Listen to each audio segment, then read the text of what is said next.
right. And then everybody drops out of the participants and they come back in as participants. All right. I'm going to just start the chat to say good morning, everybody, and make sure that they can hear us, which always takes a second. Everyone here okay? And it always just takes a minute to get responses. Yay, thank you, Mary. Yeah, it's good to be here. So I know Rachel Austin's on, because I saw. Good morning, Brenda and Joe, Priscilla, Sherry, everybody that's joining. Good morning. Oh, thank you for putting that in the chat so that I know that you can hear me. And Rachel, you're supposed to respond too. So Rachel's my good friend from North Carolina. I was telling you about Mary that's on this morning. Good morning, Priscilla. Thank you. I'm glad. We always like to know that everybody can hear us, so we appreciate it. And good morning, Mary. So now we're official. Good morning. We're so excited to have you here today. And I know people are still getting on, and so we usually wait till about 9 to start. So has it been spring over there? Is it beautiful at Canyon Ranch? It is beautiful. Everything is starting to wake up. It's raining right now, but that's all part of it. You know, we've got lots and lots of spring flowers coming out now. Yeah, we're Yeah, that's great. And quite a then few you always weeks have, behind Northern Virginia. yes, I know. Well, we are lucky enough to be, I think, in spring has sprung for sure. And so we actually had a beautiful couple days. It's been a little bit cloudy, but it's really beautiful. So um, if people don't know about Canyon Ranch, we're certainly going to sing your praises today, not only your personal praises, but also the praises of Canyon Ranch. So I know people are still joining, but it is 9 o'clock, and we like to make sure that you, Mary, have as much time as possible to present. And I will more officially introduce you in a little bit, but for this moment, I will introduce myself. My name is Debbie Rosen, and I am the founder and one of the two owners of the Study Pro. Our other owner, Lindsay Toms, is in the background here today, just making sure everything's going okay. And this is part of a monthly series that we do. Actually, Mary, you may not know, we do these every single month, and we have very special guests like you who join us. This month, we actually have two guests because of reasons that I'll share in a bit.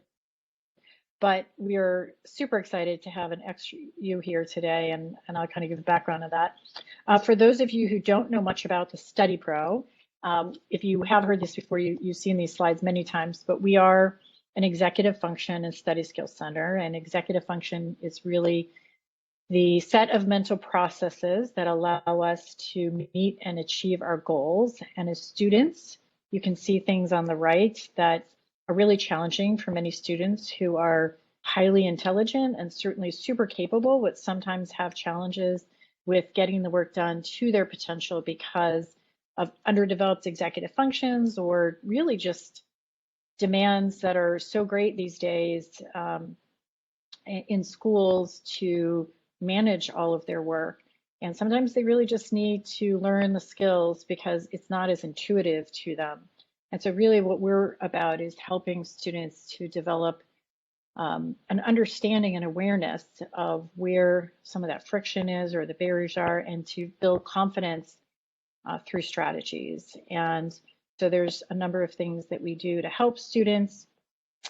We provide one-to-one coaching, and also I'm sitting here in this huge homework center that we have, which is an opportunity for students to get support as their executive functions are developed, but really kind of reduces that tax they have of initiation, inhibition, self-monitoring that they need to do many times at home, and also, of course, the distractions and the fights and all the other things that come with homework. So as I mentioned, this is part of a series. We actually have the invitation to next week's webinar with our repeat performer, Rachel Bailey, that's coming out at 10 a.m. this morning. So if you are on this, you're definitely getting that. And what that means is that Rachel Bailey is going to be talking about the shift from Band-Aid to long game parenting. And what that really is so interesting that it's following you, Mary, because today we're going to talk about managing our emotions. And then what Rachel will talk about is that Band-Aid parenting is really about when we get frustrated and our emotions lead the way. And so we make these decisions that maybe aren't really in line with our value system. So we may say things that we regret. So we're really going to be looking at this whole topic from two different sides. And then on May 9th, we actually have our last webinar of the year, which is around something called SPACE. And if you haven't heard of SPACE, it is Supportive Parenting for Anxious Childhood Emotions. And it is a new program, a relatively new program over the last couple of years that was developed by Dr. Ellie Leibovitz at Yale. We had one webinar on it prior to this with Jennifer Weaver's group, who's presenting, Amy Cahilly, and now Jennifer's joining her. And Jennifer and some colleagues just wrote a book, Raising a Kid Who Can, and they presented earlier in the year. It's an excellent book if you haven't read it, and I can definitely send a link in our resources. And we do some free events. Our last free event of the year is for 4th and 5th graders. It's in person, so I'm sorry for those of you who are not local, but it is for 4th and 5th graders using growth mindset strategies for writing. So we really want to help kids realize that they may be frustrated when it comes to writing, but they're just not there yet. And writing is a process. And so we kind of go through the process and talk about strategies for each step in the process. So if you're interested in that, I think we have 7 slots left. You can register using the QR code you see here. And also, if you don't catch the QR code, you can email info@thestudypro.com. And then finally, we have a workshop. We do train professionals, and this has been an exceptionally popular workshop for each month this year. And we really try to help professionals see the difference between what they may look at as teachers, for example, as poor behavior or kids maybe not caring, and executive function challenges. And it's really critical for us to be able to approach students in a supportive, effective way and get everything we can out, from them, and help them as much as possible by understanding executive function versus just normal bad behavior, because we often really miss the mark and helping students by taking away recess or doing things because of certain behaviors, and we really try to help demystify that. So with that, I'm going to share how we met, Mary. I'll let you introduce yourself during your presentation because I know you have a slide there and people can read here. But I wanted to share with everybody, and I was really trying hard. I did finally in the last email write some of this, but I have been a devotee of Candy Ranch for many years, and I might have told you, Mary, that I was engaged there. My husband proposed to me on the back lawn of Candy Ranch in, I got married in 1998, New Year's Eve. So it must have been a year or two before that. And so I've been coming since early 90s with my mom, and now with my friends. I go every year. For those who haven't been there, it is just an incredible experience. It's not just about exercise, it's actually so much more, as you'll see today. And this past January, I was at Candy Ranch with 2 of my dear friends, and I saw Mary present, and I just thought, wow. Not only was I so motivated, I came home and wrote a blog, which is on our blog, talking about about all this intelligent topic, but I just wrote these emails to Mary, begging her, please, would you come speak for Study Pro? So everybody here is in for a treat, and I'm going to actually stop my sharing so you can bring your presentation up, Mary. And I just wanted to give you the warmest welcome and tell everybody how excited I was. I know you can't use as much of the hand gestures and everything you've done as when you were at Candy Ranch, but I know it was a great presentation because I wrote every single thing down, and I just have been thinking about it ever since. So I just want to turn it over to you. And thank you again for being here. And I can't tell you how much we appreciate it. Thank you. Thank you so much, Debbie. And it's been delightful working with you and, and meeting you. I meet so many amazing people at Canyon Ranch and who come through as our guests and who come through every year. And so it's quite an honor and a privilege to be able to do this work. And so emotions, I'm going to go ahead and dive in. And I'm so happy that everyone is here and curious about emotions and what this means for us as parents. In my case, parents of parents. And so I'm a grandparent as well of 3. And so much of what goes on in our human experience is about emotions. And so before I go too much further, what do I do here at Canyon Ranch? Well, it is all about emotions.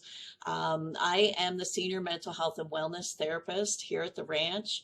What we do in mental health and wellness is we look at what's going on in our guests' lives.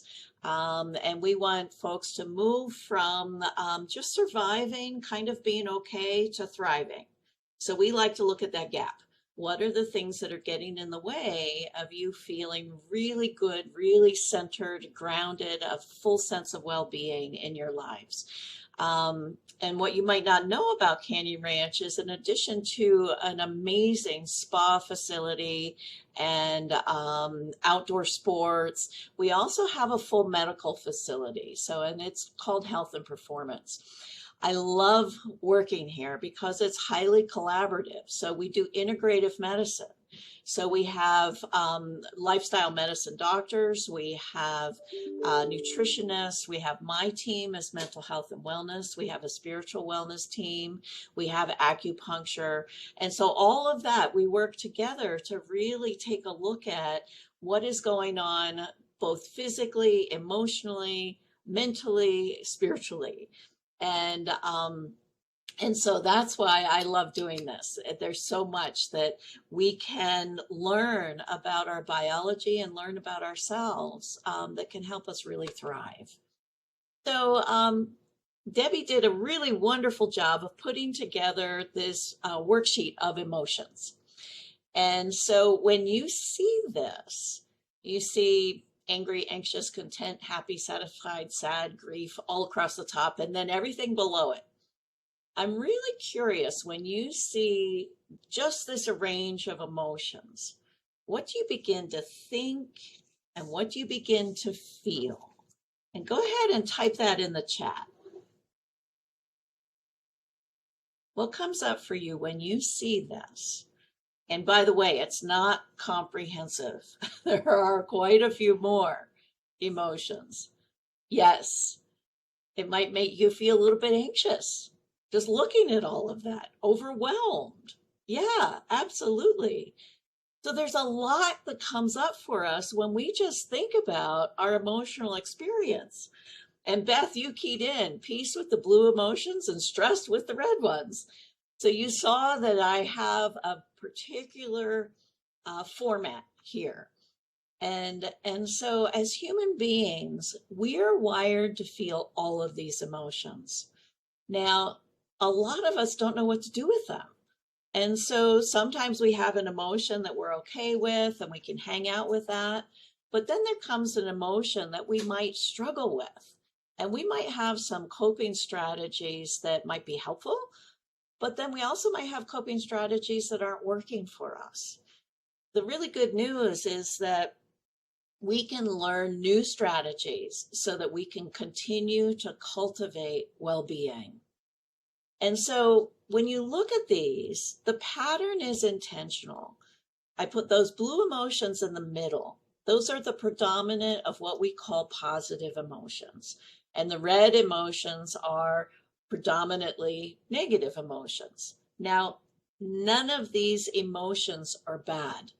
They are all helpful. And what's happening is that we tend to push away those emotions that we don't like. So I'm going to put my hand out here. And so if we push those emotions away, we can hold that for a bit. We can hold that for a day. We can hold that for an hour, maybe for a week, a month, years. And then what happens is at some point we're going to get tired. And that wall that we've put up against those emotions is going to come down, and we're going to start feeling things. Sometimes that happens to us at 2 o'clock in the morning when we wake up and our mind is racing and all those emotions are coming in. So a good working definition of emotion is energy in motion.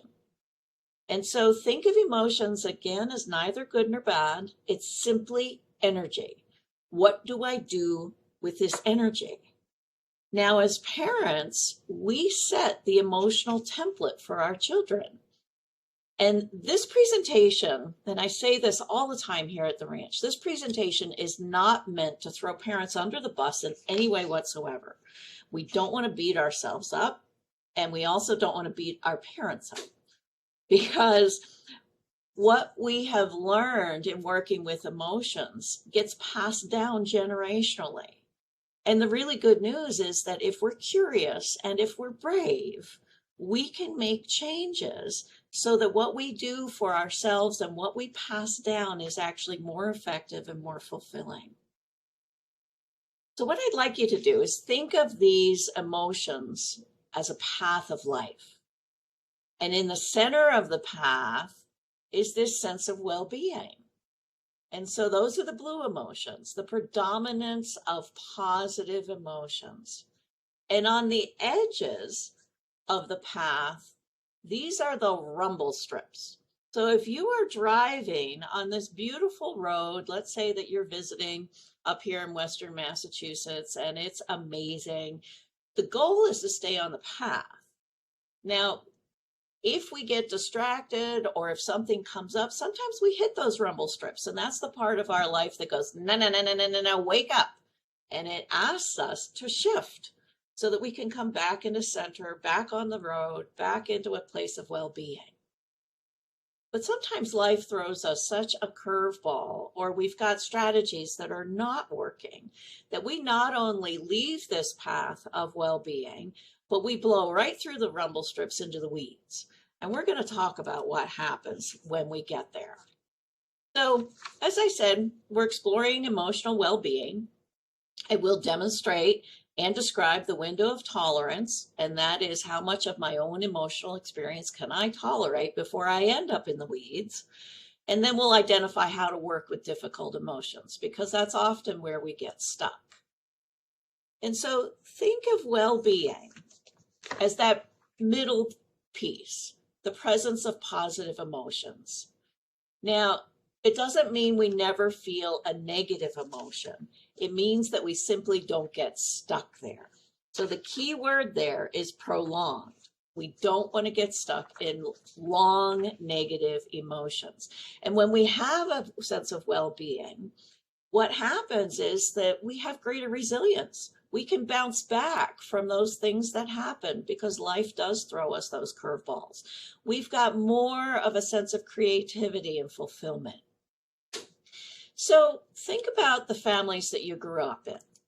And what I'd like to do is I'm going to go back to my cheat sheet here and think about the emotional quality of the home you grew up in. So when I was growing up, and I love my mom and dad very, very much, and so I love talking about them. When I was growing up, my sisters and I experienced an emotional language of two. The predominant emotion in my home was happy. And my parents said to us all the time, we don't care what you do with your life. Go out, just, be happy. Just go out and do things, come home, be happy, because you know what? When you're happy, we're happy. So just be happy. So that's what we did. And that worked in our family. It was wonderful. But my mom and dad, as much as I love them and as loving as they are, they had no idea how to work with sadness, which is a very normal, healthy emotion. And so when sadness came up, my mom and dad kind of freaked out. And what they did was they said to me and my sisters, go in your room, close the door, and don't come out until you've got a smile on your face. Now, we were very obedient and good children. So that's what we did. We went into our rooms and we came back out with a smiley face mask on. And that worked in my family until I left home. And when I left home, putting the smiley face mask on stopped working. And I was befuddled. I was like, why is this not working? And that sadness stayed, and it stayed, and it stayed, and it turned into depression. And it was at that point in my life that I realized I couldn't go to mom and dad. They had no tools. They had no idea how to work with this. And that's when I landed in therapy. Yay, thank goodness. But what I discovered when I landed in therapy was all of these emotions, which did not make me happy because that's all I wanted. I just wanted to be happy. But what I found when doing my own deep and very important work, and then working with many, many thousands of people over decades, is that I've discovered that when we allow ourselves to feel these more difficult emotions, our happiness is sweeter, our joy is more fulfilling, our satisfaction is longer lasting, it's true and authentic. And so it's worth it to feel these more difficult emotions and to let ourselves know, I can tolerate this too. I might not like it, but I can tolerate it. So think about, what does our culture say about these emotions? And so I'm going to ask you a specific question, because we all get messages around these emotions, and, a lot of us don't know each other. But let's see if you can fill in the blank for this one. Remember, all of these emotions are healthy. And so I'm going to go over to anger. And before I give you the fill in the blank, I want to let you know that anger is indeed a very healthy emotion. Anger helps us set a boundary. Anger helps us say, no, not okay. Now, rage is different. Rage lives over in the weeds. So rage is when we hurt ourselves or hurt others, but anger we need. So now back to our culture. See if you can fill in the blank here. An angry woman is and just put it in the chat if you dare. Right. An angry woman is a bitch. Now, why do we know that? And that's the thing, is that our culture says to women, don't get angry. Now, our culture is shifting. Yay, awesome.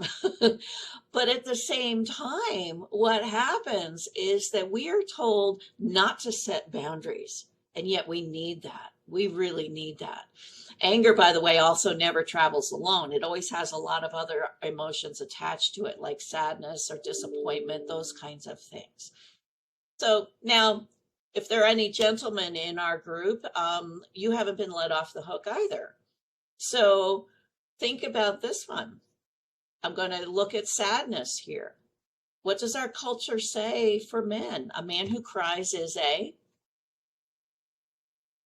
And what comes up there? Yes, weak, soft, a sissy.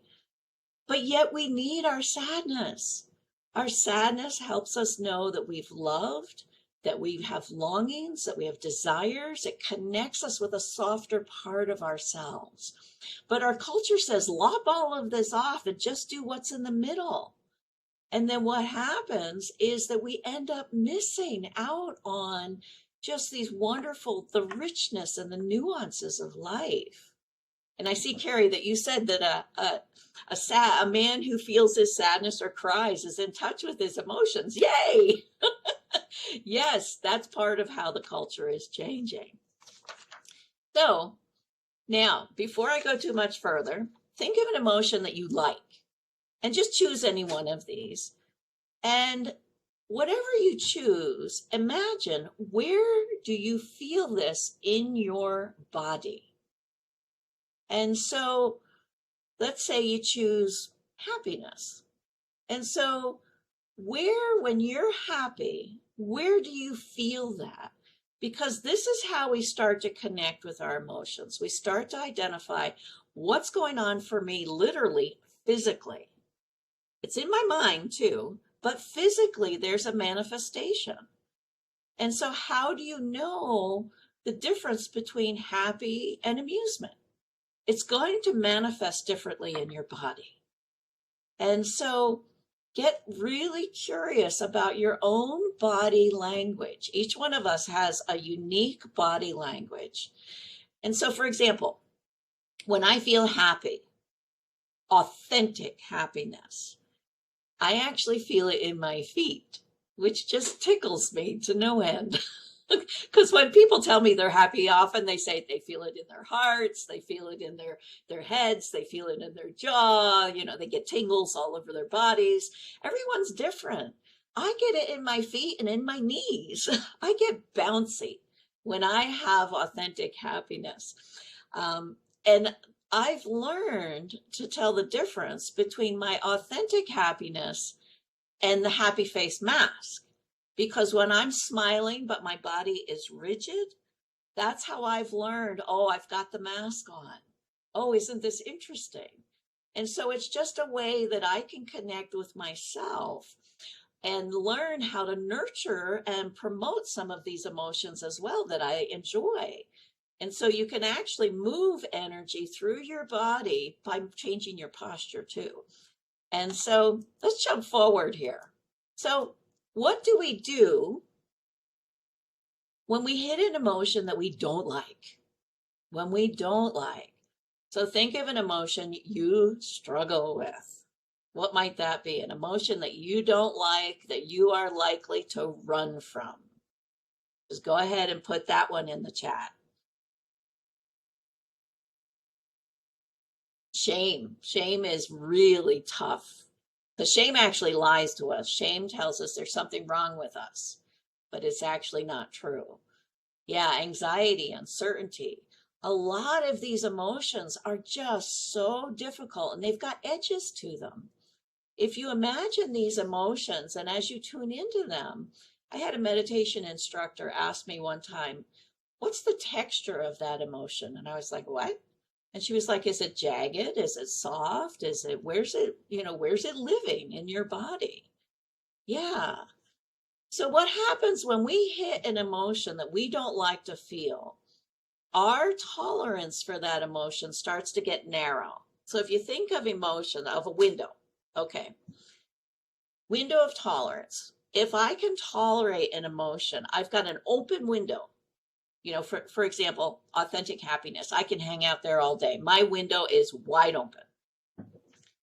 My window of tolerance for sadness is narrow. Now, my mom and dad's, delightful as they are, their tolerance for sadness is actually closed. And so they still can't do that. But my tolerance, because I've done a lot of work on this, is open. It's not as wide as happiness. I can tolerate sadness.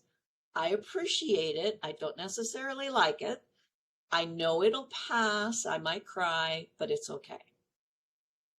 So window of tolerance, this term was coined by Dr. Dan Siegel. He's a professor of psychiatry out at UCLA, and he loves coining words. But he came up with window of tolerance to ask what happens when that window closes? What do we do? That's actually when we end up in the weeds. We blow through those rumble strips and we are stuck in the weeds. So what Dr. Siegel did was he put people, research subjects, into a functional MRI. He induced different emotional states by having a television monitor above them as they're laying on the gurney. And it was flashing different images. And so what he found was that when people hit an emotion that they could not tolerate, their brains and their nervous system went into very predictable patterns. They went into either hyperarousal, chaos, or hypoarousal, rigidity. So think about it. Think about that emotion that you don't like to feel. And so let's imagine in this, and excuse me for a moment, I've got, it's the allergy season, is just hit Massachusetts. And so let's imagine that I don't like to feel anxious, which is actually true. I don't like to feel anxious. But let's imagine I don't have any tools for working with my anxiety. And let's imagine in this example that my boss has just asked me at work to do a major presentation in front of 300 people in person. And I said, yes. Whoa, flooded with anxiety. Because what's the number one fear in our country? It's not death. It's not cancer. It's public speaking. We don't like to talk to each other. So in this example, let's imagine I said yes. I've got all kinds of things going on at home, things, to take care of my kids and all that kind of stuff. But at work, I said yes to this big project. And so if I don't have the tools to handle that anxiety, I may go into a place of hyper arousal, chaos. Now, when Dan put people into that functional MRI and they went into chaos, their brain scans look like chaos. Everything was going, all the circuits were functioning, everything was happening, but it was crazy in there. There was too much going on. So one of the ways that this might look is I might have a flat face somewhat, but you might feel the tension in the room. You might, notice that the hamster wheel is going inside. That's one way that it might look. I'm going to demonstrate another way as best I can here. And Debbie has seen this before, so she knows what's coming. So when I demonstrate another way that chaos might look, I'd like you all to pay attention to how you feel as you're engaged with me. Even though it's over a screen, just notice what this feels like. Okay. So my boss has asked me to do this major presentation in front of 300 people. I said yes. Wah! I'm flooded. Okay. It might look like this. Oh my God, I can't believe they asked me to do this project again. Don't they remember the last time they asked me to do this project? They gave me all these people to help me and nobody really showed up. I ended up doing it all myself. You know what? I'm going to have to go in there and I've got this brand new software program. It's going to be amazing. I am going to learn every little detail of it because it's going to be the best thing that they have ever seen. I should ask Joe to help me with that slide. Now, I really can't count on him. And besides, his work is a little sloppy. I'm going to have to really figure it out myself. I'm glad it's not due until the end of June because that gives me a lot of time. I have a birthday party this weekend. I can't go. I've got to get going. I've got to really get started on this because it's going to be the most amazing thing they've ever seen. How are you feeling? My daughter literally did this last night. Right. How did you feel being with me while I was in that state? Stressed. Yeah, stressed. Now, I was there, short of breath. Look at all, I'm so sorry for stressing you all out. But I was there for all of maybe 25 seconds. Now, if I don't catch myself, and I'm going to just use my hands, and I take this energy home to my family, to the people who love me and live with me, how do you think they feel when I bring this home? They too might feel stressed. They might feel exhausted. They might feel like, will you please just not come home? Those kinds of things. Right. Now, what did you want me to do when I was doing this? About 10 seconds in, you probably wanted to say, Mary, stop. We get it. Right? Yeah. And so you wanted me to breathe. Now, the thing is, you can actually, if you want to know the real truth here, you can ask my ex-husband, who's an ex for a reason, because I brought this energy home a lot, and it does not work well at home. When we are in this place of chaos, we are in pain. We are not bad people. We are suffering. But what happens when we're in this place of chaos is that we get prickly. We get very prickly. We get micromanaging. We start to get controlling of people, of things, of events around us. And we're doing everything we can so that we don't have to feel something uncomfortable. All of that energy, all of that motion, is meant, all of that movement is meant to keep us from feeling. And as soon as we do what you all say that we need to do, breathe, chill, slow down, what's going to happen? We're going to start feeling. So to actually pause and do what we need to do is an act of courage. Because when we're in this space, it is tough, really tough. Now, what does our culture say when we're doing this? Maybe not at home, because at home, it's like you're going to get told often, hopefully, the truth. You know, this is not working. What does our culture do? When we get controlling, yes, you're efficient. What happens is when we do this in Western culture, particularly the US, we get promoted. We get bonuses. But that's not sustainable for us. Yeah, exactly. Celebrate it. So what we need to do is we need to slow down. We need to pause. But at the same time, it is very difficult. Now, before I worked at Canyon Ranch, I worked at a major drug and alcohol treatment facility in central Pennsylvania. And we had beautiful, talented, gifted people coming through our rehab whose lives were being destroyed by their substance use. And we as staff knew that we needed to teach these folks not only how to not pick up and use their drug or their drink or whatever it was that they were using, but we also needed to teach them emotional sobriety. Because if they did not learn how to widen their tolerance for difficult emotions, they were likely to relapse. And that would take them back out again. So the kinds of things that we saw when people went into chaos are things like caffeine addiction, which is legal, but also cocaine, which is not, you know, and then we've also got things like gambling, sex addiction, anything that amps us up is chaos. If you have retail therapy that's out of control, you're actually in a place of chaos. You're in that set of weeds, because every time that we use our credit card to buy something, we get a dopamine hit. And so sometimes we can get addicted to that. We can also get addicted to an emotion like anger.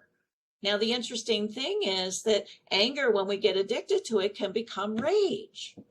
Now, remember, I said rage is living in the weeds. That's part of chaos. Have you ever had that experience where you have gone into rage, where you've gotten so angry that the emotions, the energy has come up through your body and has come out of your mouth in the form of words, and before you could reel them back in, you watch them hurt someone you love? Ouch, ouch. Yeah. I remember that happened to me one time, and I said something that was very unkind and hurtful. And I heard this voice in my head say, "That's not who you are." And I remember literally turning to that voice and saying, "But I don't know how to do this differently," which was true. The good news is that we can learn. We can learn new ways. So that's chaos. Okay, what about rigidity? So are you all breathing again now? Just make sure you take a deep breath. Okay. So rigidity. Let's use the same example. And so rigidity, let's say that's on the other side of the path. Rigidity is when we shut down, when we go numb, when we check out. When Dan Siegel put people into that fMRI and did a scan of their brains and they had gone into hypoarousal, it looked like nobody was home. Not a lot going on in there. So the same example, my boss has asked me to do a major presentation in front of 300 people at work. And I said, yes. Whoa, all this anxiety. And I don't have tools for working with anxiety. So it might look a little something like this. Oh my God, I can't believe they asked me to do this presentation again. Don't they remember the last time how badly I screwed up? You know, that person over there who has all that motion, she's got all that energy. Let's let her do that. I'm glad it's not due till the end of June. I think I'll take a day off. I think I can take June 25th off. I'll work on it then. Right now, I'm going to have my third glass of wine. I am going to have a great big bowl of mint chocolate chip ice cream, and I am going to watch endless episodes of Law and Order. We numb out. We check out. We disappear. And so it's interesting. Many times in our culture, we actually fluctuate. We go from chaos and hyper arousal at work all day, and then we go home and we vegetate, or we do this all week long, and then all weekend, we are drinking or using cannabis or whatever we're doing. None of those are bad in and of themselves. But what's happening is we get caught in that pattern of back and forth, or we get stuck, right? So again, we are not bad people when we are in a place of rigidity. But when we go into rigidity, what we do is we overdrink, we overeat, we binge on TV, we binge on social media, we binge on video games. We just numb out, right? So what do we need to do? The first thing that we need to do is we need to be kind. And so there's actually three things. We need to be curious. What is going on with us? We need to be brave, have courage, and the courage to actually pause, because as soon as we pause, we're going to feel. And then the third is compassion, to be kind to ourselves. Now, obviously, we just lost Debbie, but I'm sure she'll be back here soon. And so obviously, when we are in these places, we might actually hurt others with our words, with our actions. And so we do need to be kind to others as well. But we need to really be kind to ourselves because we're suffering. So when I went to graduate school in my late 30s, and I was just learning these emotions. And because remember, my parents really only taught me happiness. And so I was just learning this full range of emotions. And so I thought, okay, I chose a Buddhist inspired university, which was wonderful. And I chose it because I was very interested in meditation and mindfulness. I thought, we're going to meditate for hours and hours and hours. I'm going to get enlightened. This is going to be awesome. And when I got to school, they said, no, you're not. You're going to meditate for 3 minutes a day for a month. I was like, what? So they taught us a technique for meditating for 3 minutes a day, which I did. I was a good student and I did it every day. And a couple of weeks in, I'm like, I'm paying how much for graduate school to learn meditation, and I'm only meditating for 3 minutes a day. This is ridiculous. But eventually they worked us up to 5 minutes a day, and then we did 10 minutes a day. And then eventually we were meditating for longer periods, and they gave us the green light to sign up for retreats. Now, as soon as I got that green light, I am going to learn. I said to myself, I am going to learn real meditation. And I signed up for a 2-week retreat in silence. Have you ever done that? Don't start with that. If you have not done meditation, don't start with a long silent retreat, because when they say silence, they mean it. You are sitting for hours in silence. You're walking in silence. You're eating your meals in silence.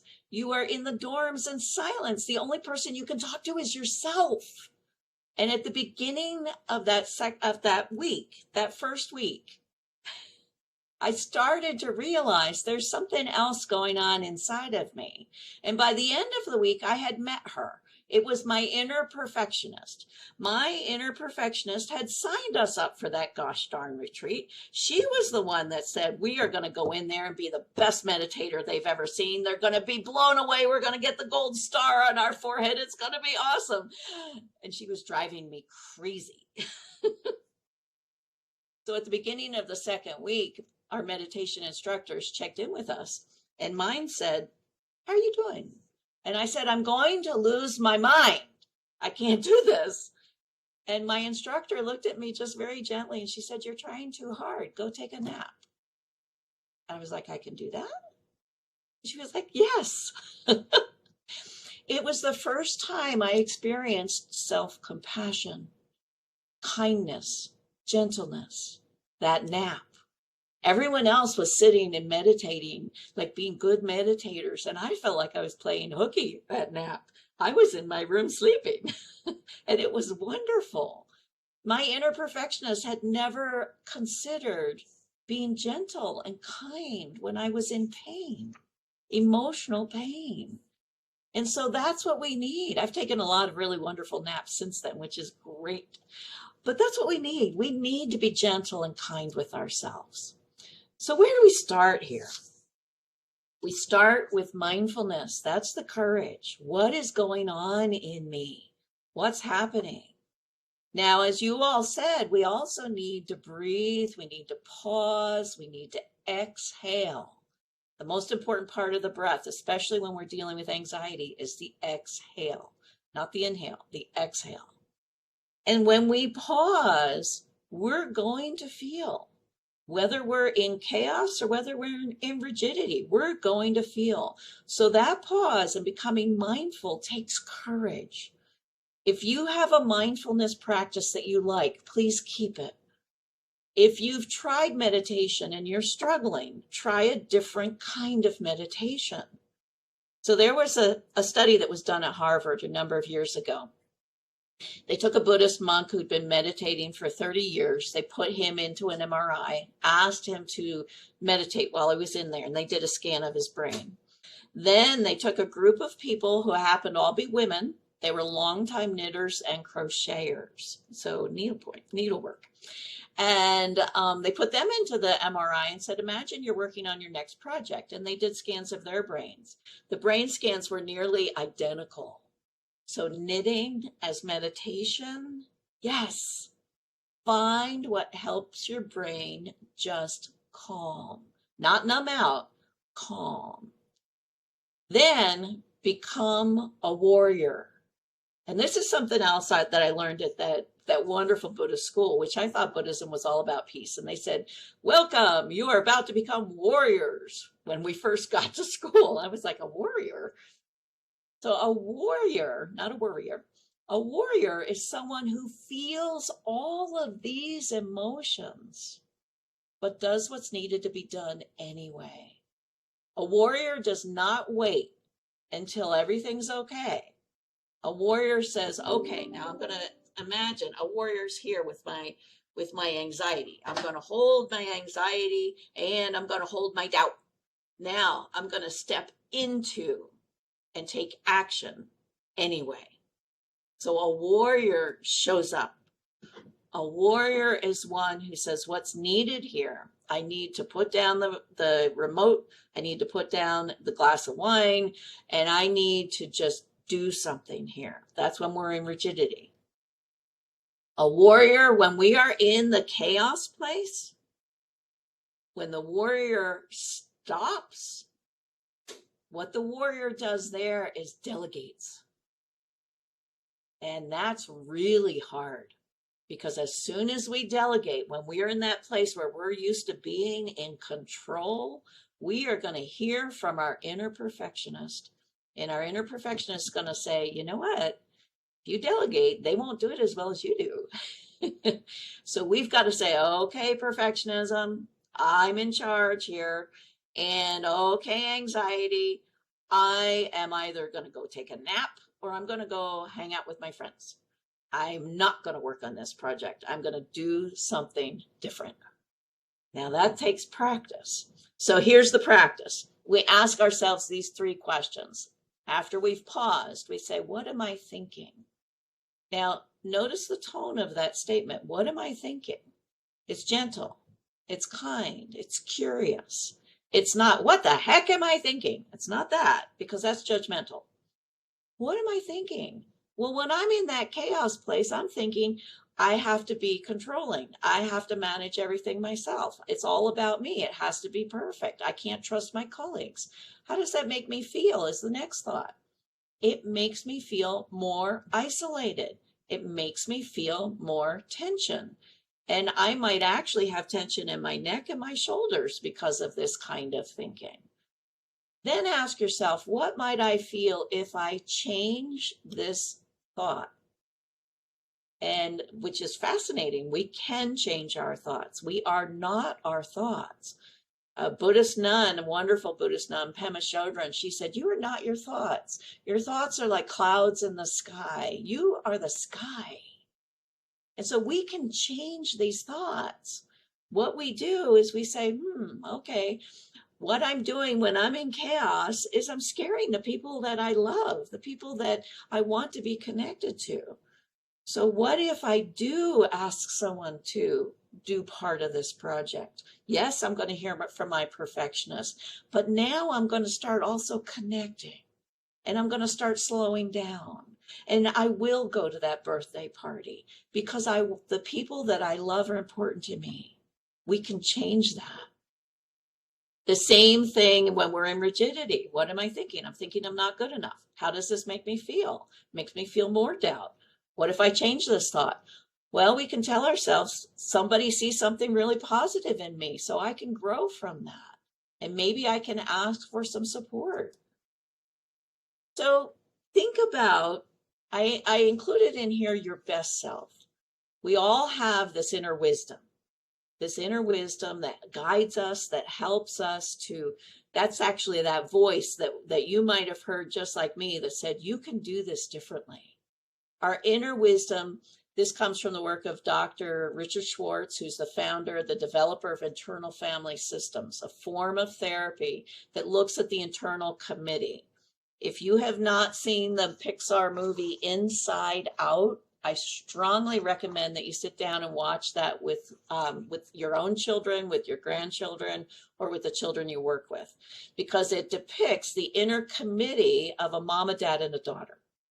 Now, anytime we access any one of these 8 qualities, we actually can move right from the weeds over the rumble strips right back into the center, because it starts to recenter us and ground us. Yeah. And the second one is coming out too, which I'm very excited about.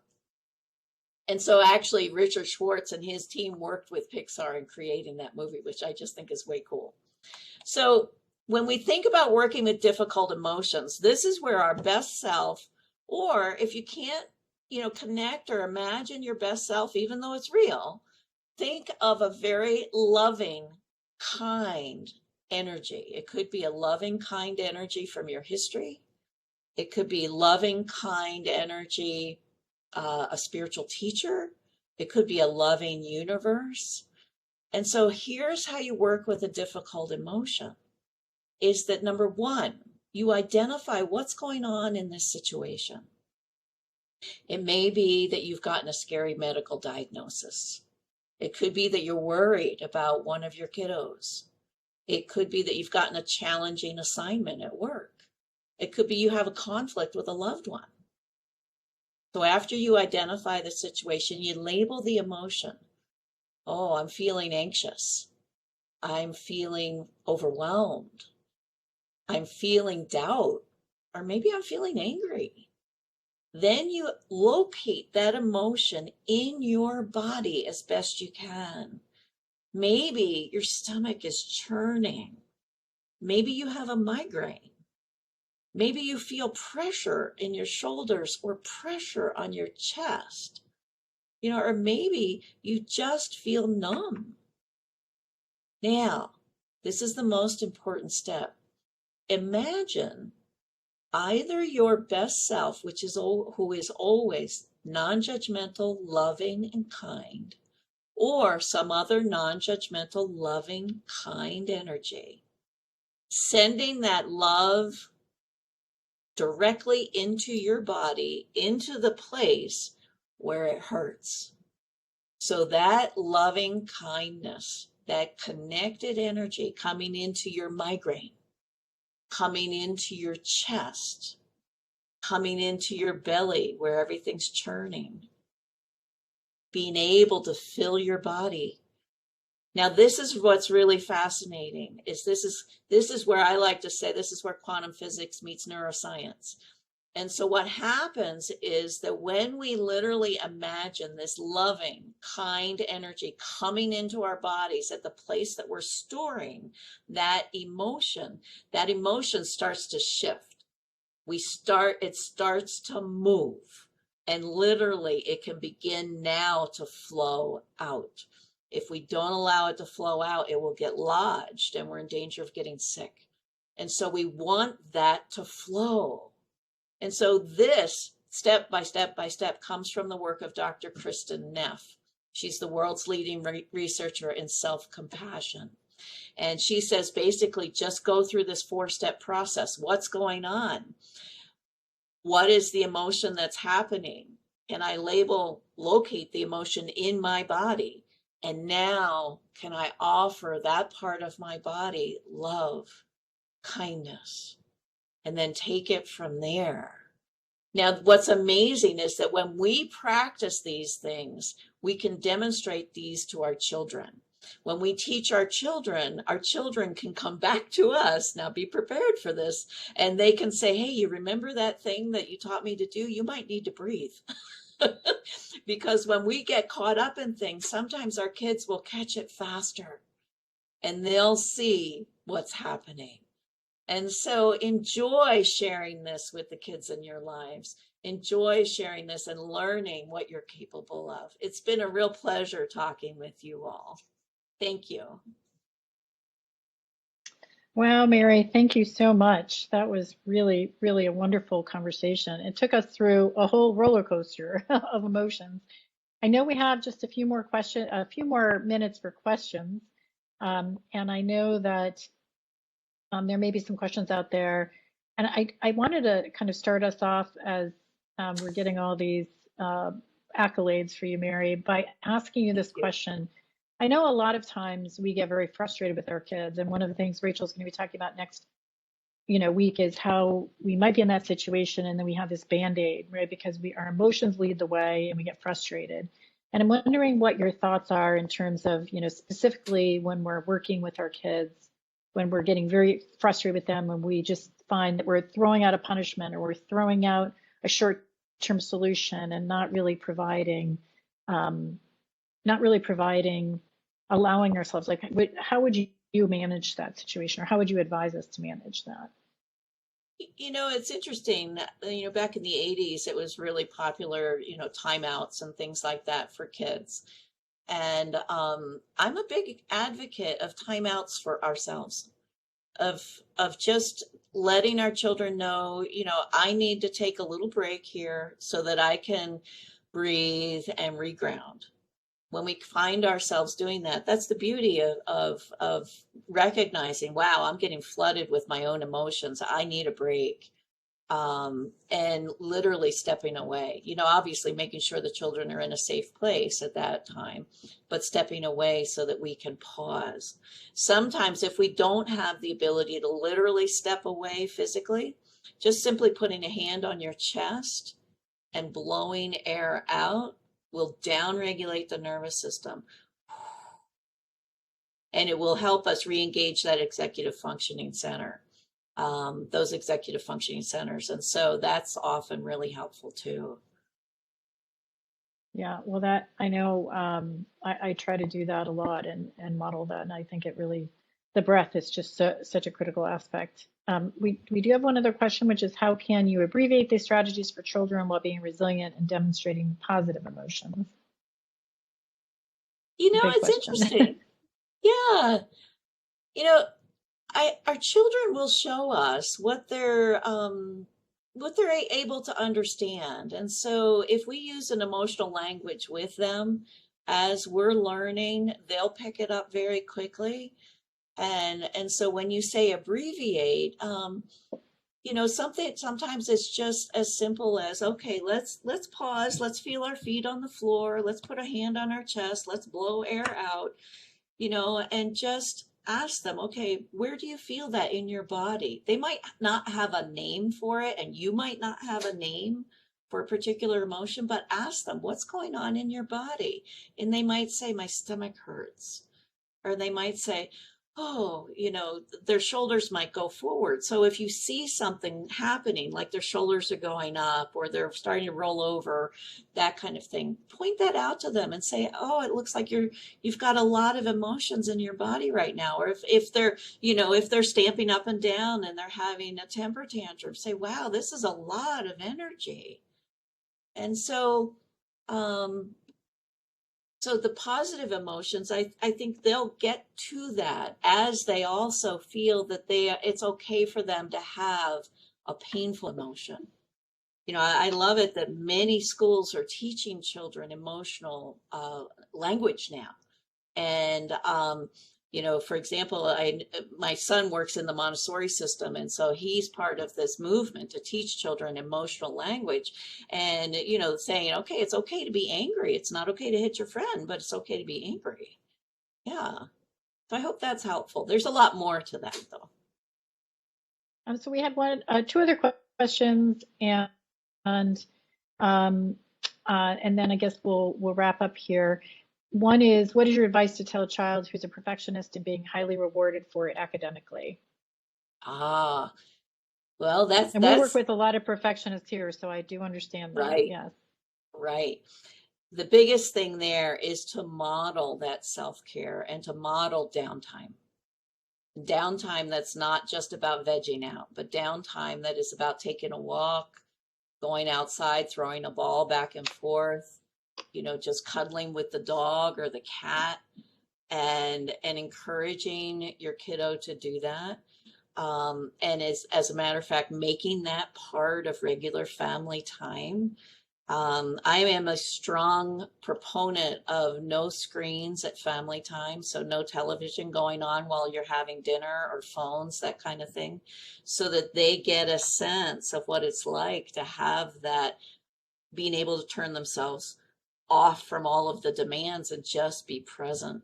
But the other thing is that wonderful technique that they taught me in grad school was just tuning into your five senses for 3 minutes. And so if you practice tuning into taste, touch, smell, hearing, sound, all of that, sight, then what will happen is you can play that game and make a game out of it and play it with your children as well. And that can be very fun for them. And that helps the perfectionist to begin separating from that doing. Well, I think there was a lot of interest in this topic. There was one last question around, do you feel that you have any books that you would recommend or podcasts to continue exploring? I know I'll share Dr. Siegel, Dr. Schwartz, and Dr. Neff in the notes. Is there any specific, or maybe you can send that to me and I can send that out in the replay link with the replay link. Sure. The one that comes right to mind right away is Dr. Siegel has written The Whole Brain Child, which is really wonderful. Amazing. Yeah. And then there's a very old book written by Thich Nhat Hanh, a Buddhist monk, called Peace is Every Step. And it's basically just living in our everyday life as meditation and mindfulness and noticing the emotions that come and go. Yeah. And I really have thought so much, and I'll also send a link to the blog in case anyone wants to read that. I really thought so much about when you are able to draw when we were in person about emotions being energy and motion in our body, and just being aware of where that emotion is. And I know so many times we get angry and we want to talk first. And that idea of pausing and thinking about our emotions, especially when it comes to into like what we might say to our children or a loved one, and really just having that pause and thinking, we're not going to lose, or they're not going to get one over on us if we can pause and think. Because would we really want to leave our child when we're dropping them off with that kind of negative emotion? No. Our kids' brains are not fully developed, so their emotional brain is much more developed than their executive functions. And so that means that their emotions are going to be outsized. And our reacting to their emotions is not helpful for anybody. So I just can't thank you enough. I know we're at 10:02, and again, you've brought this most powerful energy to all of us and took us through that emotions, but we're back down here in this wonderful warm place and right inside our window of tolerance. Thank you, Debbie. It's been wonderful. We really appreciate it. Thank you. It's been an honor. And I will send Erica the books out that were recommended in the link, and it's going to come. Oh, and I'll also send the link to the download, which is here if you guys want to take a quick picture. But I'll send that. There is a handout. So we are really appreciative. I will put a plug in for Canyon Ranch if it's something that's available to you, because it's not just about working out. It's really a 360-degree experience. Like Mary was saying, medical and health-wise, I've done so much great work there, in every aspect of my well-being. So I really appreciate it. Thanks so much, everybody. Have a great day, and we will see you next week, I hope. Thank you, Mary. Goodbye, Thanks so everybody. much. Bye now.